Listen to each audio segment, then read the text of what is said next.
सकाळ झाली. नेहमीप्रमाणे छान अंगण झाडून माझ्या दारापुढे छोटीशी रांगोळी काढून घेतली आणि लगेच पूर्ण कामं आटपून आंघोळ करून मी देवपूजा करून घेतली. आणि देवालासुद्धा मी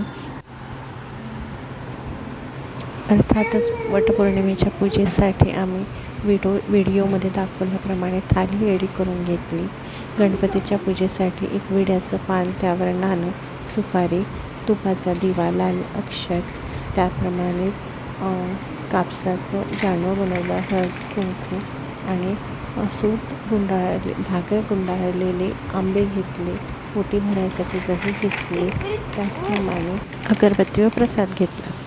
नमस्कार मंडळी, जाऊबाई जोरात या मराठी यूट्यूब चॅनलमध्ये तुम्हा सर्वांचं स्वागत आहे. आज वटपौर्णिमेनिमित्त तुम्हा सर्वांना खूप खूप हार्दिक शुभेच्छा. आज आम्ही चाललेलो वडाच्या झाडाची पूजा करायला. आजच्या ब्लॉगमध्ये तुम्हाला पूर्ण वटपौर्णिमेची पूजा, त्या संबंधी केलेली तयारी आणि फराळाचं आम्ही काय काय केलं हे सगळं दिसणार आहे. चला तर मग स्किप न करता हा व्लॉग बघत राहा. घरापासून अर्धा किलोमीटर लांब असलेल्या दुर्गादेवीच्या मंदिरात वडाचं झाड आहे. तिथे आम्ही वटपौर्णिमेच्या पूजेसाठी जात आहोत.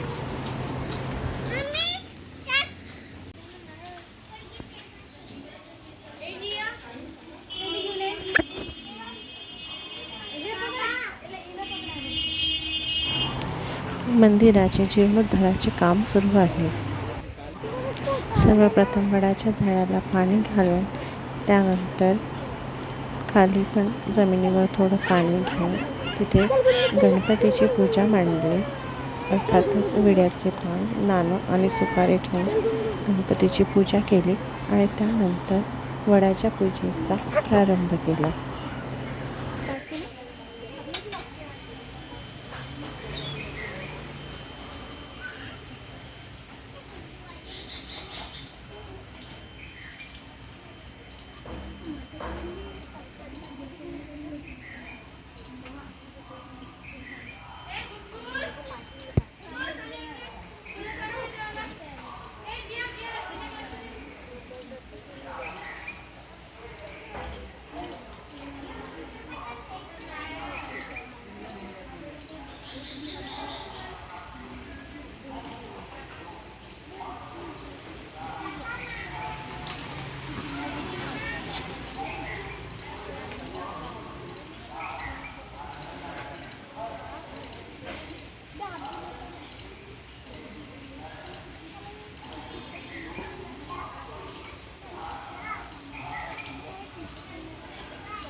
कुठे चालली?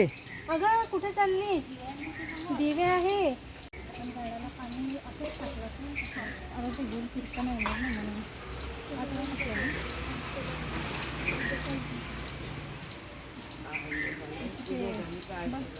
हळदीची पत्ती मारला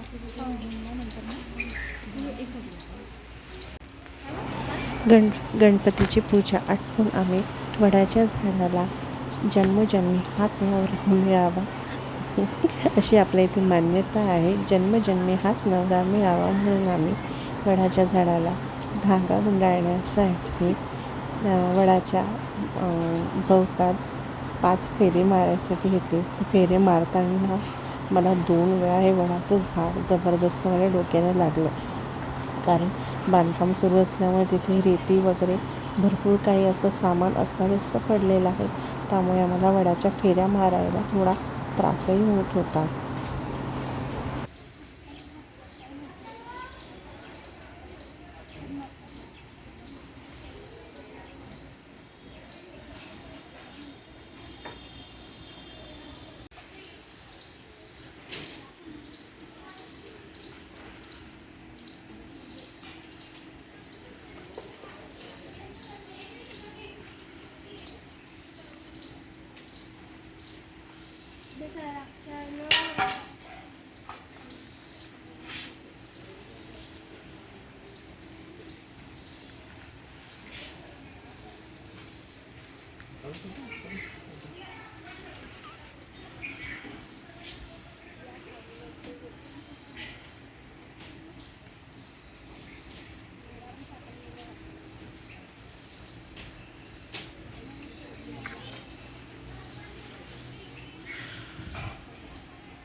ही मम्मी आहे ना? मागे गेली.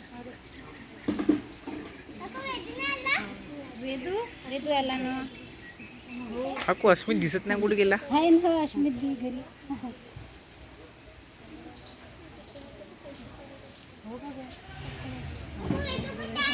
नाही वेदू आला ना. वेदू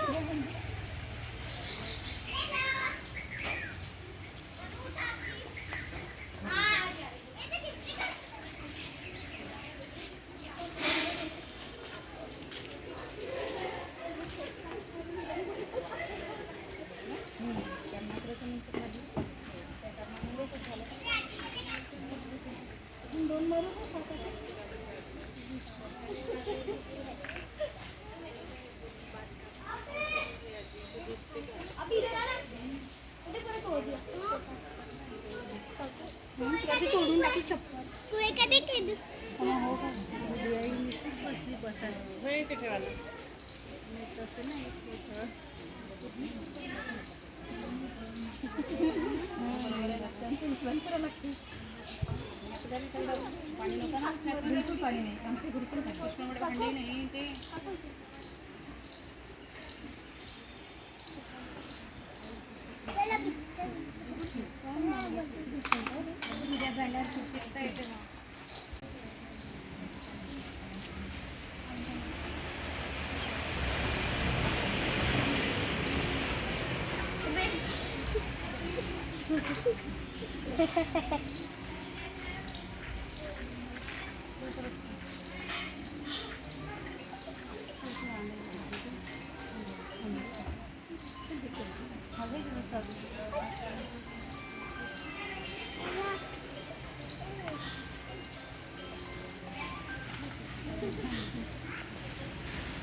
वडाच्या झाडाला फेऱ्या मारून झाल्यानंतर वडाच्या झाडाला वस्त्र घालून तिथे बाकीची वटपौर्णिमेची पूजा आटपून आम्ही दोघी जावांनी आरती करून घेतली.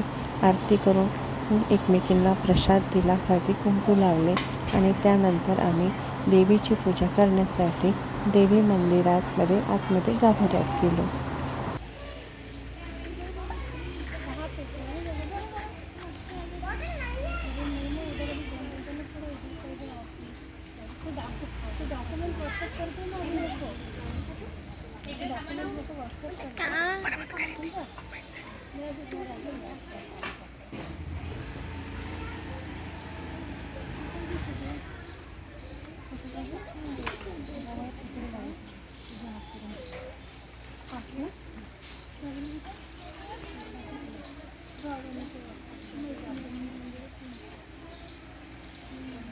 आम्हाला आम्हीच लेट झालो. घर जा आरामचं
एकमेकींना हळद कुंकू लावून तसेच प्रसाद देऊन आणि एकमेकींची ओटी भरून 5 वासनींना आम्ही तिथे आंबा आणि गहू देऊन अशी त्यांची ओटी भरून घेतली. तसेच त्यांना हळदी कुंकू लावून घेतले आणि रीतनुसार जशी आपली रीत आहे, जशी आपली पद्धत आहे त्याप्रमाणेच डाव्या हाताला आम्ही 5 वेळा असा धागा गुंडाळून घेतला.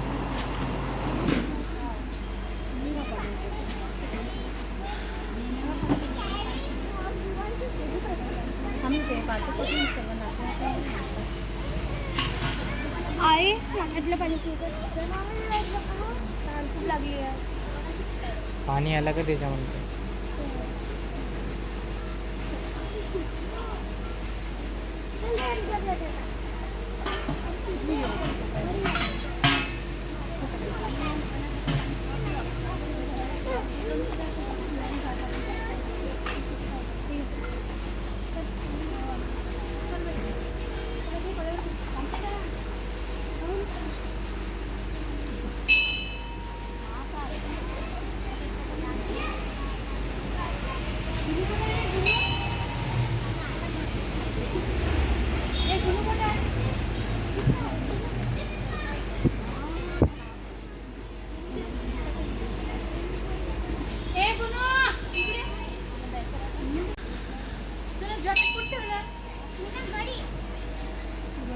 इकडे इकडे आहे. दाखव सांगू आपली कशाला काय आंबे की मी नको घेऊ. ए पूजा होते.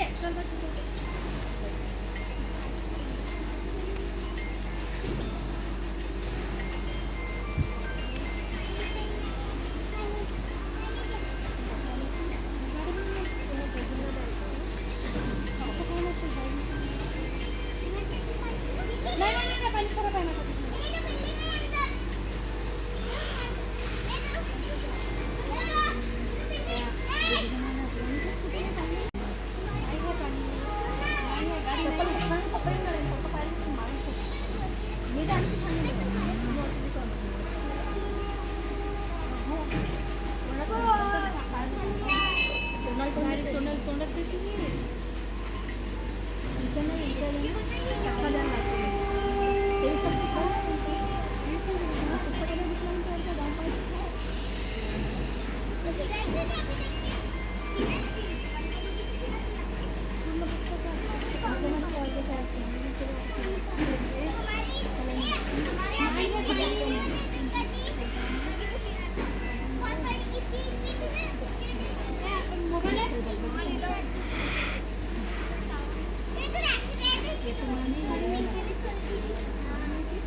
हे आमचे छोटेसे दुर्गादेवीचे मंदिर आहे. सध्या जीर्णोद्धाराचे काम सुरू असल्यामुळे तुम्हाला असं दिसतं आहे. नवरात्रामध्ये इथे खूप गर्दी असते.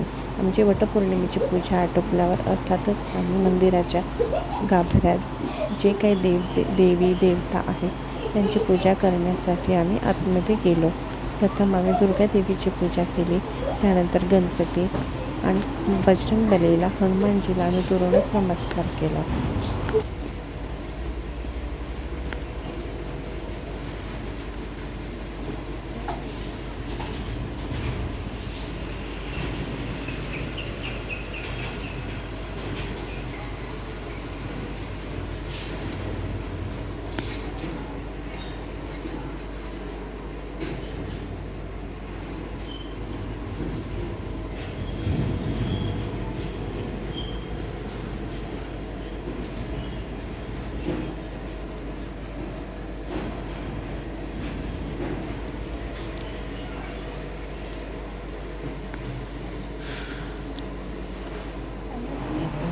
तसेच आतमध्ये एक मोठे महादेवाचे मंदिरसुद्धा आहे. तिथे महादेवाच्या पिंडीला देखील पाणी वाहून अक्षत वाहून आम्ही त्यांची पूजा केली आणि तिथून मग आम्ही घरी जायसाठी निघालो.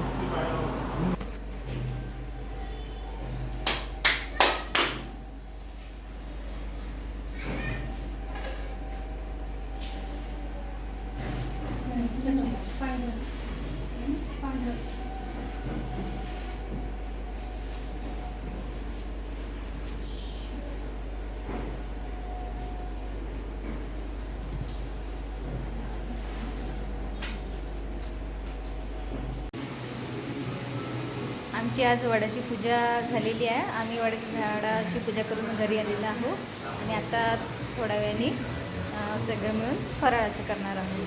तर अशा प्रकारे आज आमची वटपौर्णिमेची पूजा झाली आहे. तुम्हाला कशी वाटली? नक्कीच लाईक, शेअर, कमेंट करून सबस्क्राईब करायला विसरू नका. आणि बेल आयकॉनचं बटन दाबायला विसरू नका, जेणे की तुम्हाला नोटिफिकेशन आल्यावर लगेच तुम्हाला आमचा व्लॉग पाहायला बरं होईल. भेटूया तर मग नेक्स्ट व्लॉगमध्ये. तोपर्यंत बाय बाय.